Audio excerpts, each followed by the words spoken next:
What does finishing strong mean to you? Well, you'll see the pattern. So I had a recent medical scare that I thought, maybe this is 53 after all, except it's 83 or 84. And so I asked myself the question, Peter, I think you could probably ask it right now. You've heard it for our conversation. I said to myself, if you could ideally finish strong, now in this case it was end of life, what would be happening? How would you know? And I detailed key results. And for the last year, I achieved all of those results. What were some of those things? One is we have 2 homes. And when something happened to me, I think it'd be a lot for my wife.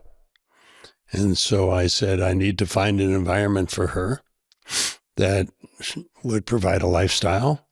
And so last week we moved into a place that would provide that lifestyle. We still have our primary home, but this place would be a place we're already starting to transition, so she would feel comfortable. I am very current. I talk about currency. I'm very current with my relationships, really current. I make sure I've circled the block with all my mentees that have been important. They all came to my TEDx talk, or most of them came to my TEDx talk, which gave me a chance once again to publicly acknowledge how they each had changed my life. Now, is that counterintuitive? Not for me, because I had. So as much as I enjoyed my TEDx talk this year, the dinner following was so significant for me. So in terms of additional things, there was one investment that would require some work. It's not an operating company, but just a little involved investment. I don't want my wife to have to think about that. So I'm just finishing liquidating that. So everything is very easy. My wife has a list of, here are 15 things to do. From a financial point of view, if something happens to me, this is exactly what you do. 15 steps, up to date. My financial affairs are up to date. My friendships are up to date. Still working out, still hoping for the best. And I got some good news. Cancer that I had a year ago is in remission. And somebody up there thinks I got some more work to do. When do you think people should be thinking about this? I mean, in some ways you could argue, given, that we have no idea when we're going to die, and obviously being 85 versus being 45, the odds are much longer, but what, how should a person operationalize that? Because that's a very tactical list of things. Some of those are, at least, right? Like the financial planning, the consolidation, all of that stuff is. Do you have a sense of how many people? I'm assuming it's men typically dying before their female spouse, are kind of leaving their spouse, I don't know, ill-suited to deal with the chaos of their demise. Yeah, I've been doing this for 35 years, Peter.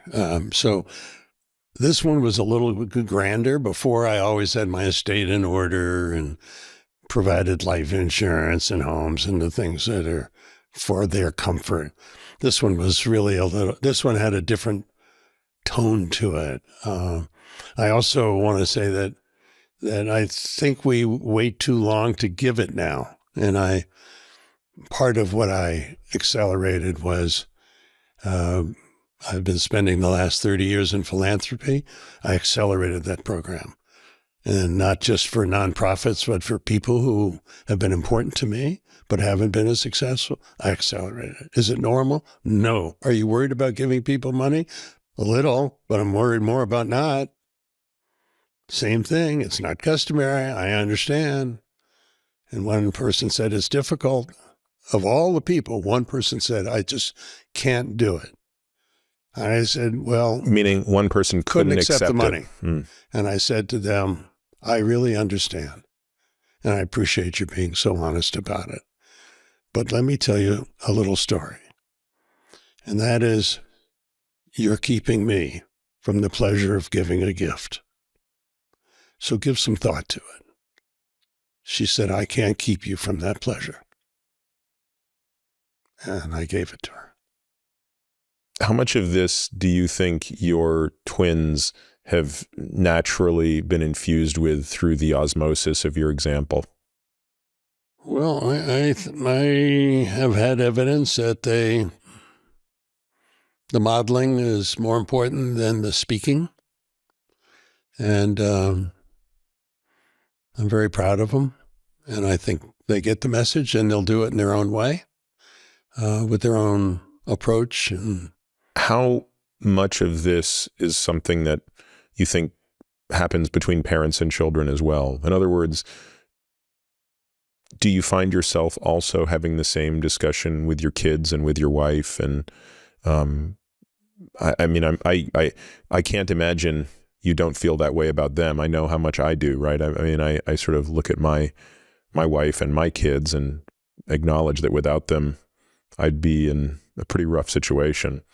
I wouldn't be the person I am, including whatever external, successes I've had. So do you have a different way in which you communicate that to family? One of the things I recall is, and perhaps this isn't an exact answer to your question, but what I heard the question being is, how do they model some of what they may have learned from you, and how do you learn that they in fact get it? That may not have been the precise question, but I remember one of our sons writing, he used Father's Day for the occasion, and he said, when I think back over our life together,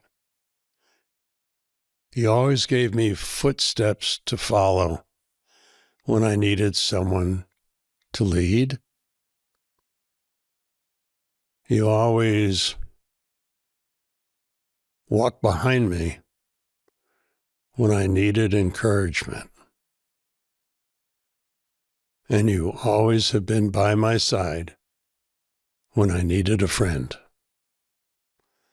I've read that 1,000 times. That was from my son, Jonathan. From my son, Jason, he has written both on the occasion of my 80th birthday and most recent Father's Day, all of the messages that he got from me over the years in his own way. So,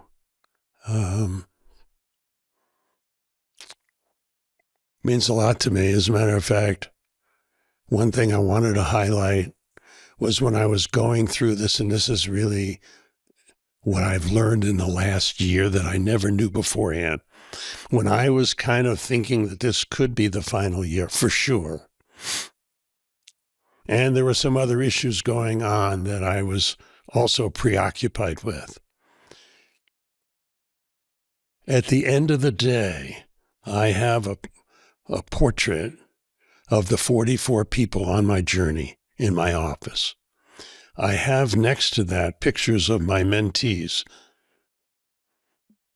And I turn on Brooks' Violin Concerto, which I love.